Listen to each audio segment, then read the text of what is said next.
Rais wetu wa Jamhuri ya Muungano wa Tanzania wakati wote amekuwa akitekeleza kwa vitendo dhamira ya kukuza ushirikiano kati ya serikali na madhehebu ya dini hapa nchini.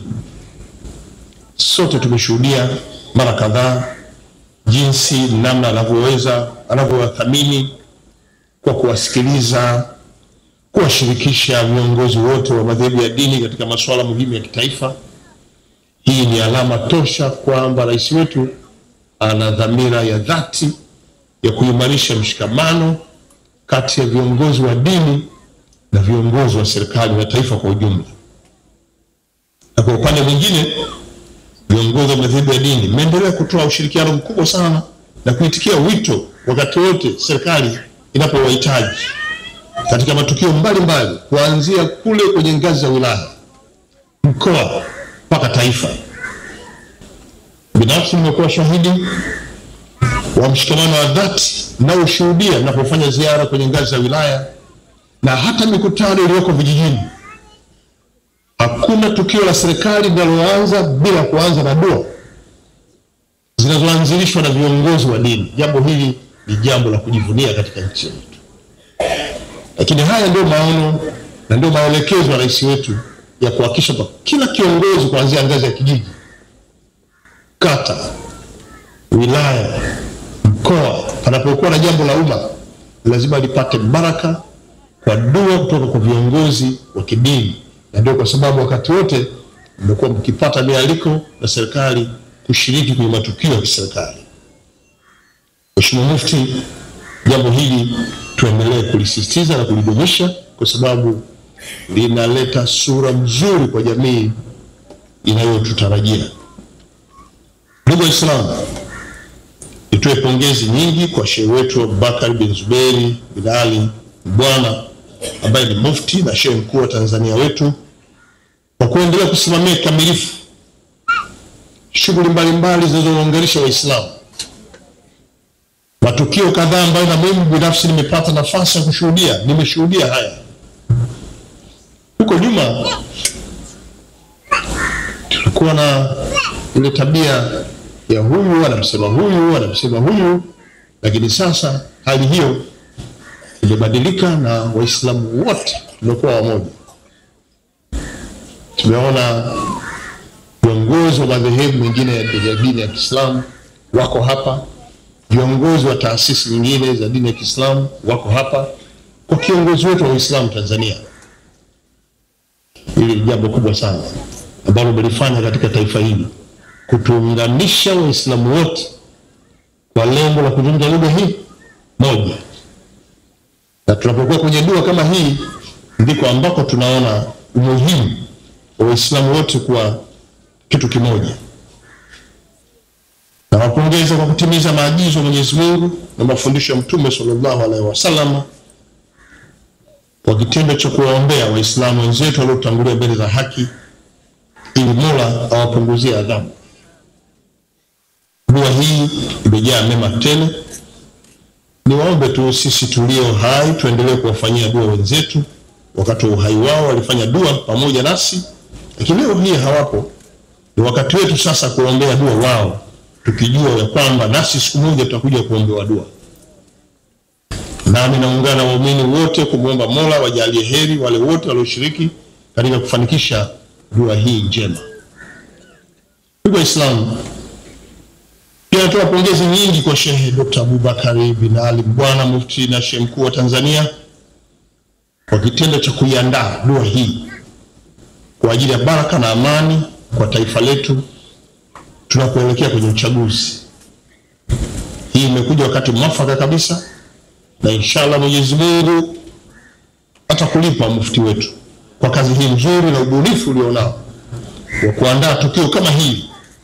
Na hii inatokana na ukweli kwamba yako mataifa yanayoingia kwenye machafuko kabla, wakati na baada ya uchaguzi. Ni imani yangu kwa nchi yetu kama Tanzania, kwa mshikamano huu na mwenendo huu wa viongozi wa dini kuadhimisha matukio ya kuliombea taifa hili, inshallah Mwenyezi Mungu atatuepusha kwenye migogoro isiyokuwa na tija katika taifa.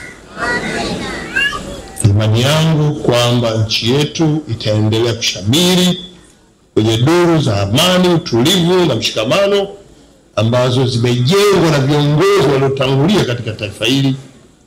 Mshikamano huu unaendelezwa na viongozi wanaoshika madaraka mpaka awamu hii ya 6, na tunaposhuhudia dhamira hii ya dhati ya rais wetu Dr. Samia kutaka taifa hili liendelee kuwa na utulivu wa hali ya juu.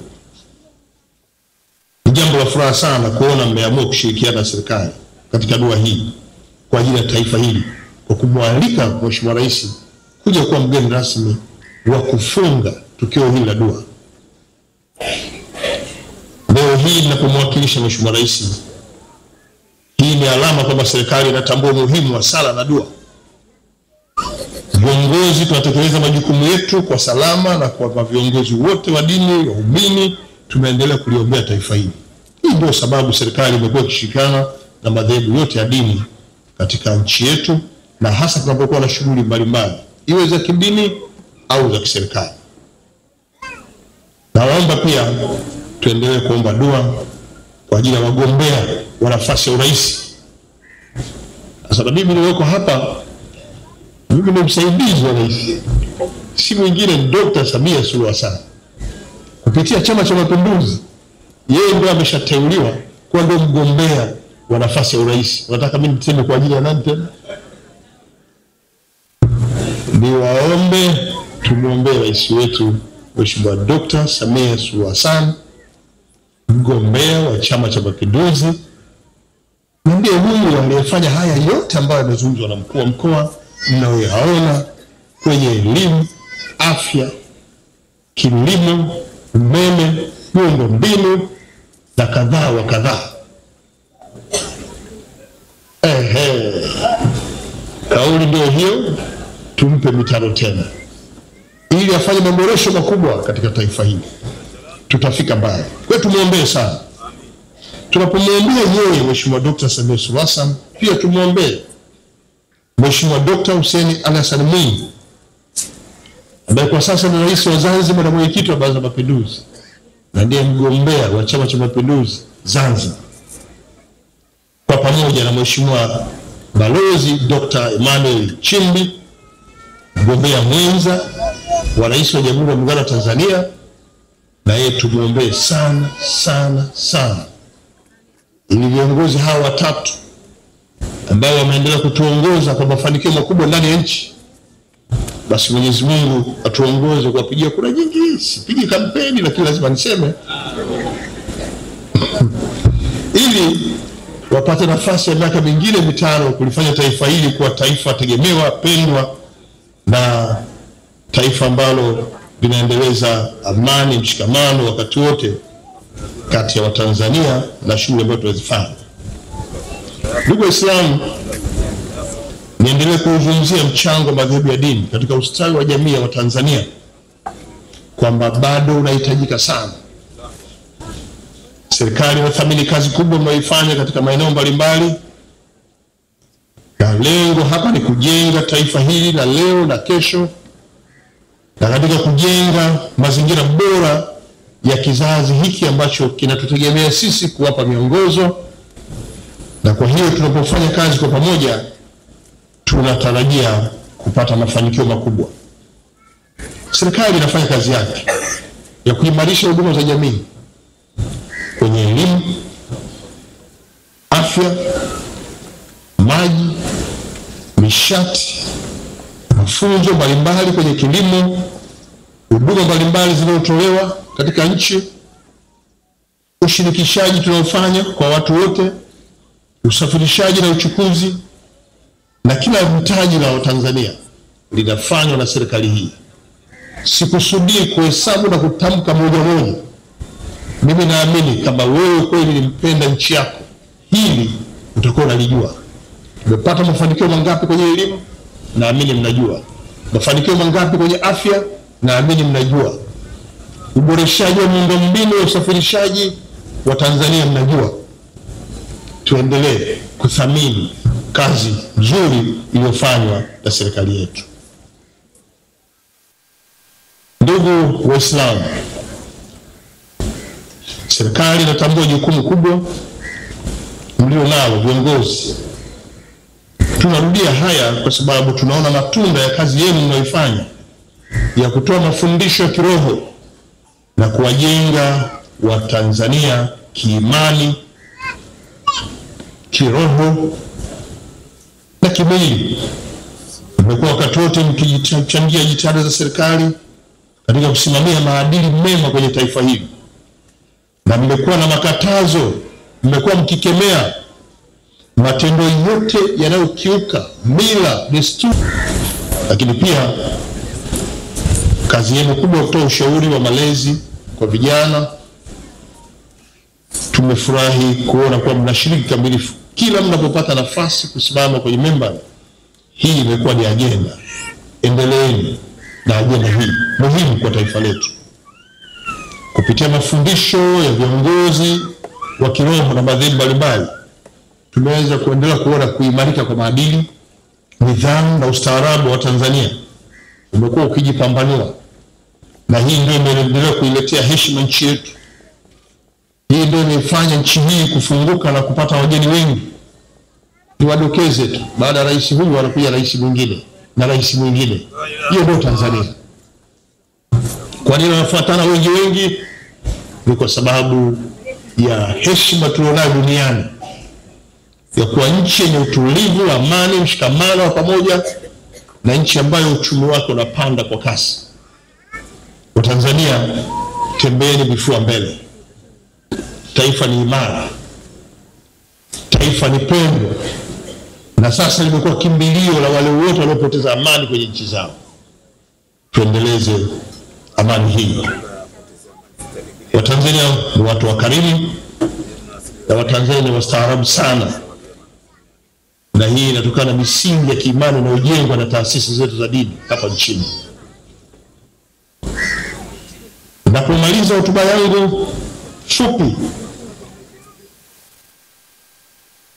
yako mambo machache ya kuyasisitiza. Kila jua yanafahamika. Moja ni ile uchaguzi. Kwa kukumbusha tu kwamba Tume Huru ya Uchaguzi Tanzania inaendelea kutoa ratiba kila hatua, na wasihi wa Tanzania tuzingatie ratiba hiyo ili uweze kutekeleza haki yako ya msingi ya kidemokrasia ya au kuchaguliwa au kuchagua kiongozi unaona anaweza kuletea maendeleo. Na ratiba hizi zitakuwa zinatangazwa na vyombo vya habari wakati wote, na tutaendelea kuwashirikisha. Sisi kama serikali ni wadau wa uchaguzi huu.